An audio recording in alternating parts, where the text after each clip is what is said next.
things online, so many interesting things online, which, are capable of swaying me in a direction emotionally. And instead of being moved by what I see, I always question, what I'm looking at. I'm always asking myself, is this true? Is this honest? Is this something that is factual? And so I don't expect people to do their job.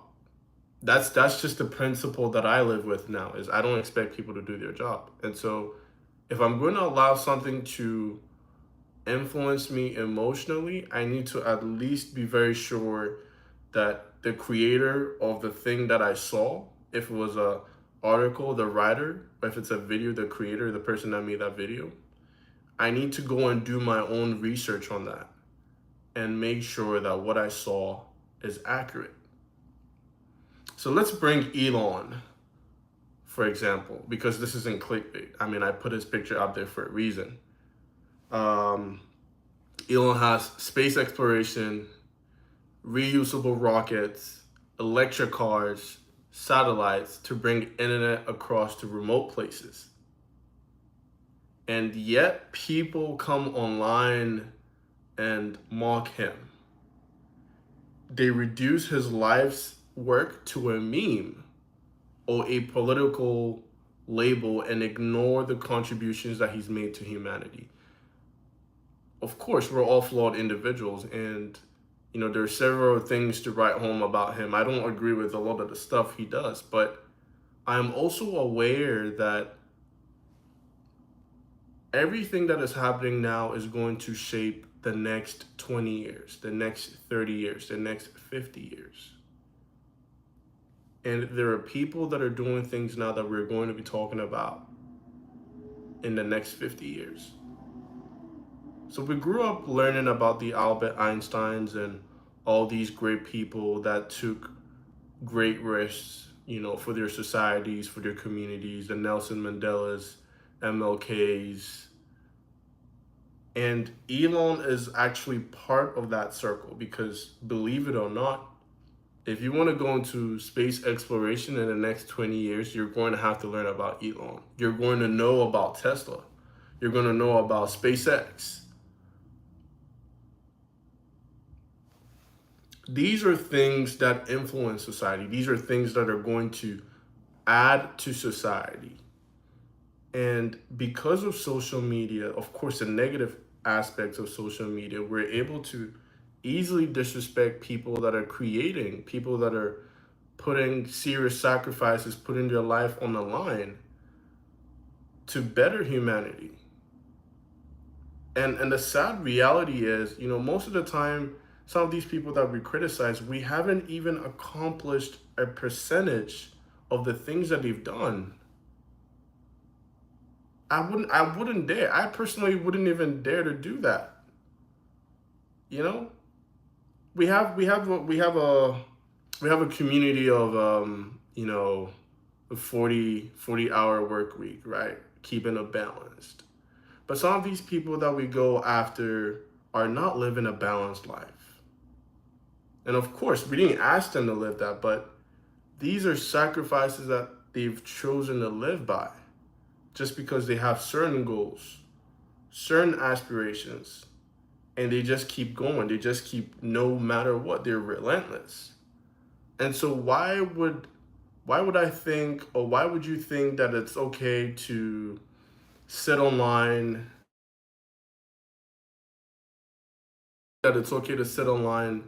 and be, disrespectful towards an individual like that who's out there accomplishing great things? It's sad. We live in a generation that everyone wants to be a savior, without contributing anything. People feel entitled to discredit those doing great work just because they disagree with their worldview. And it's sad. Why would I want my neighbor to lose their livelihood? Oh, I wish you would die. Have you lost your mind? Oh, I wish this person loses your net worth. Oh, this person doesn't deserve to be wealthy. What kind of statements are these? And what kind of world are we creating and leaving behind for the next generation?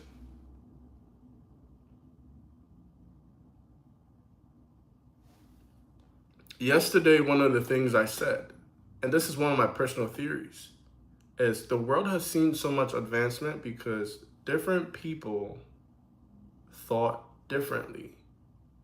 Different people wanted to create things that made meaning and sense to them in a way that was unique to them. It didn't even matter if they arrived at the same conclusion. They just wanted to solve an issue that made sense to them.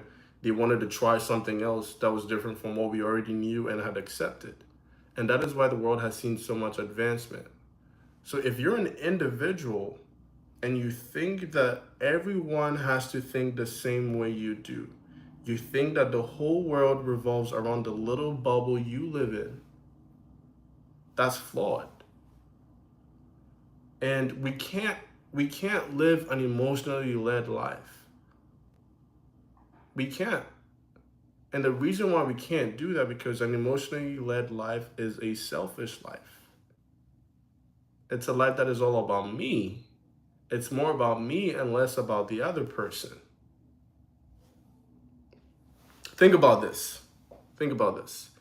Every bad decision you've made, chances are high that there was more emotion than logic. Sad reality. Emotion isn't a bad thing, but it has to be checked. Otherwise, we're just going to keep up saying things and doing things that are destructive, not just to others, but ourselves. Before you comment, before you post something, ask yourself, is it true?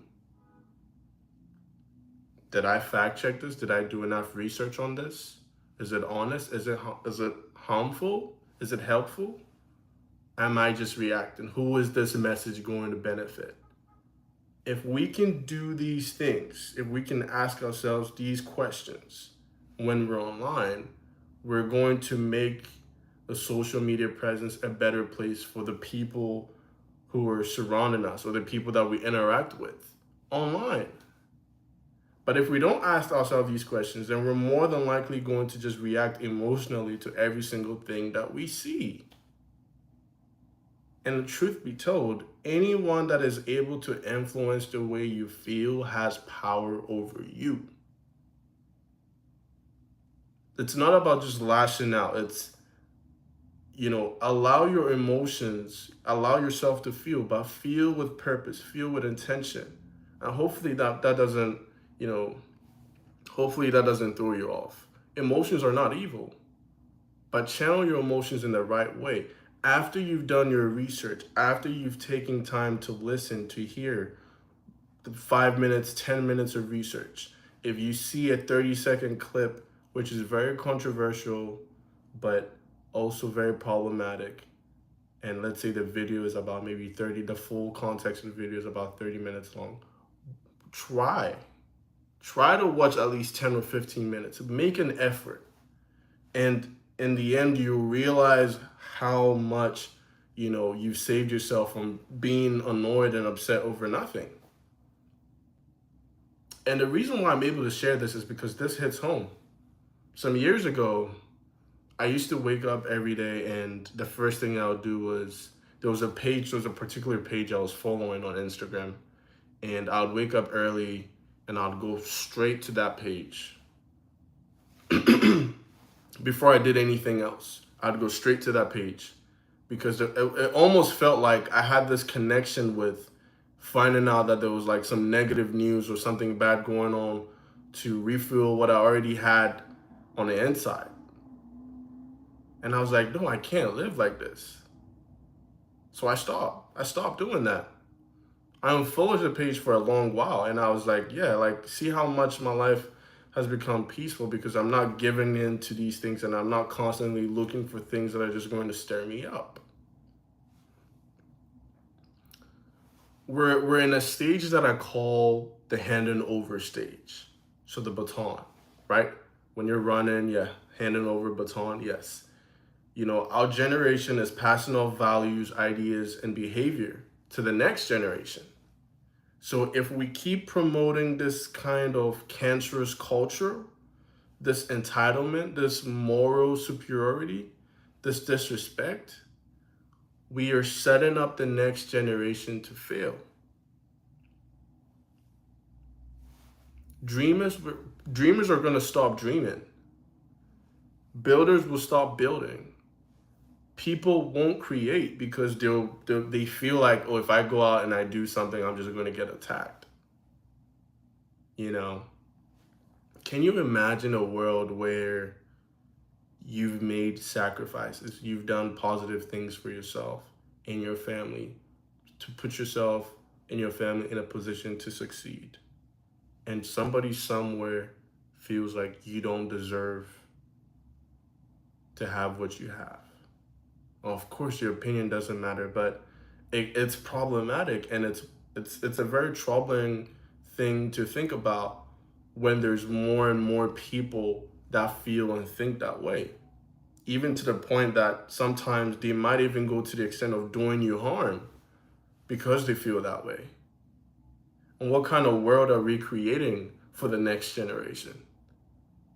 Because if it's worse now, it's definitely going to be much worse in the next generation. People say whatever they want to online, but we can't live like that. We can't spend our whole lives tearing people down. That's not the right way to live. And sometimes what we will find is we spend our time criticizing people that are in certain positions, and when we get to that position, we realize, oh man, it's not easy. This is difficult. This is hard. But because like we're speaking from such an ignorant place, we don't know. And we refuse to learn. There's nothing more painful than seeing someone who's ignorant and proud at the same time. It's a deadly force. One of the things I'd like to end, by saying is, the world exists beyond your bubble. You're not the only person in it, and whether or not you have certain values, certain belief systems, your neighbor is probably going to think different from you. But your neighbor still has the right to live. Your neighbor still has the right to do what they want to do. The values we normalize today will shape the lives of the children tomorrow, of the next generation. Wisdom is learning to hear someone you disagree with and still showing respect. That is wisdom. Wisdom isn't telling people that you're wrong, but being able to listen to people that you disagree with and still showing them kindness, still showing them respect. That is wisdom. So, if you're watching this,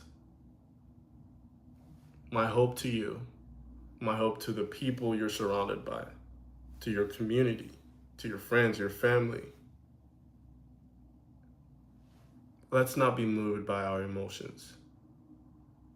Let's not be moved by our emotions. We have so much to do, so much to give back to society, so much to contribute to society, that living an emotionally led life is just going to tear all of us apart.